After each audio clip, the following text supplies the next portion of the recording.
En este video voy a hablar dando un comentario sobre el siguiente versículo enseñado por el apóstol Pedro, dice así. Primera de Pedro capítulo 2, versículo 23, él no respondía cuando lo insultaban ni amenazaba con vengarse cuando sufría. Dejaba su causa en manos del poderoso, quien siempre juzga con justicia. Pedro está hablando del Señor Jesús, él no respondía cuando lo insultaban ni siquiera amenazaba con vengarse cuando sufría. Esto demuestra que Jesús vivía así cuando estaba en la tierra con una actitud poderosa y poniendo esos asuntos en manos de su amado Padre Celestial. ¿Por qué? Porque el Padre siempre juzga con justo juicio y Él se encarga de esos temas.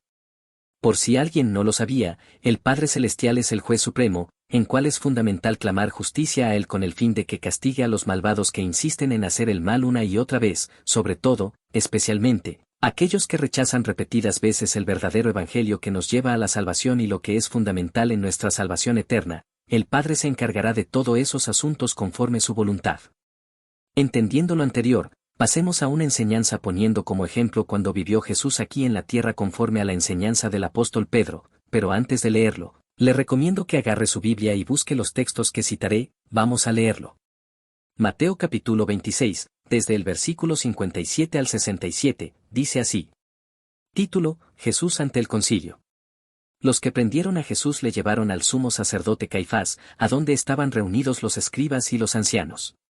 Mas Pedro le seguía de lejos hasta el patio del sumo sacerdote, y entrando, se sentó con los alguaciles, para ver el fin.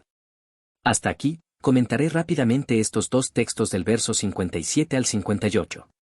Observar cómo llevaron al Señor Jesús delante del sumo sacerdote llamado Caifás, en ese lugar estaban reunidos los escribas y los ancianos. Recordar que Jesús le llamó hipócritas y hasta generación de víboras a los fariseos y escribas, en cual es totalmente bíblico insultar a quien es digno de decírselo.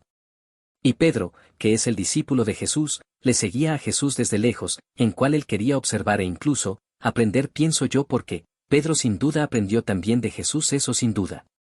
Entonces, él mismo se sentó con los alguaciles, para ver lo que va a pasar al Señor Jesús hasta el final.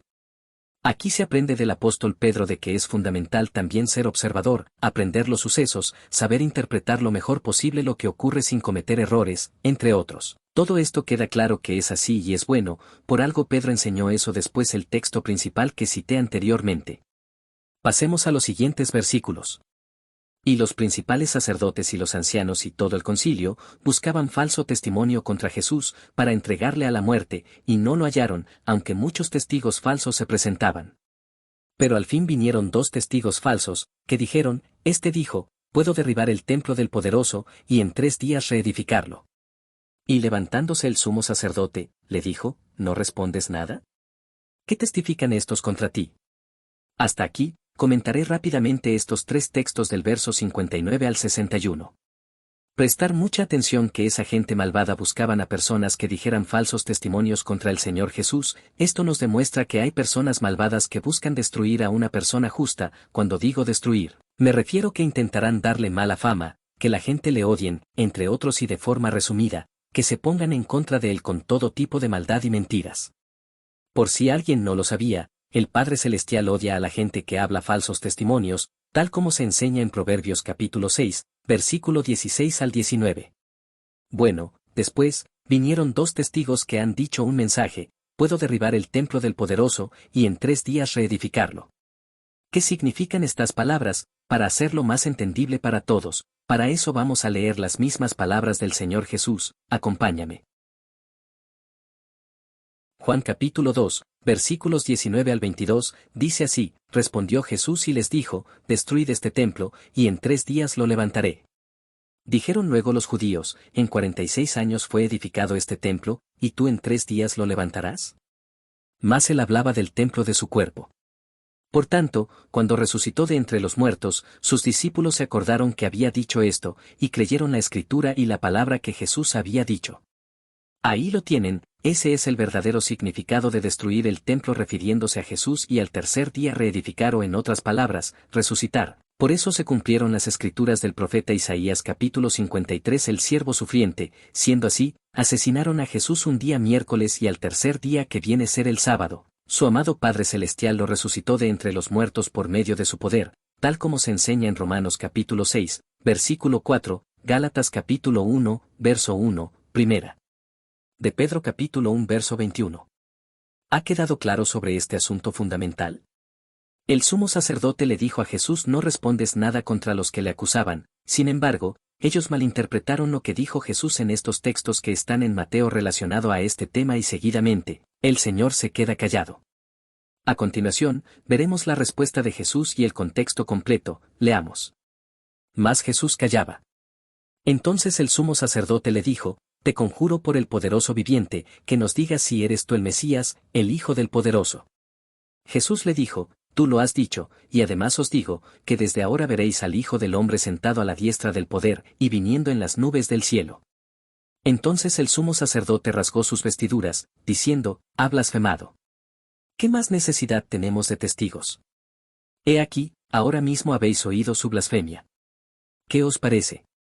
Y respondiendo ellos, dijeron: es reo de muerte. Entonces le escupieron en el rostro, y le dieron de puñetazos, y otros le abofeteaban, diciendo: profetízanos, Mesías, ¿quién es el que te golpeó?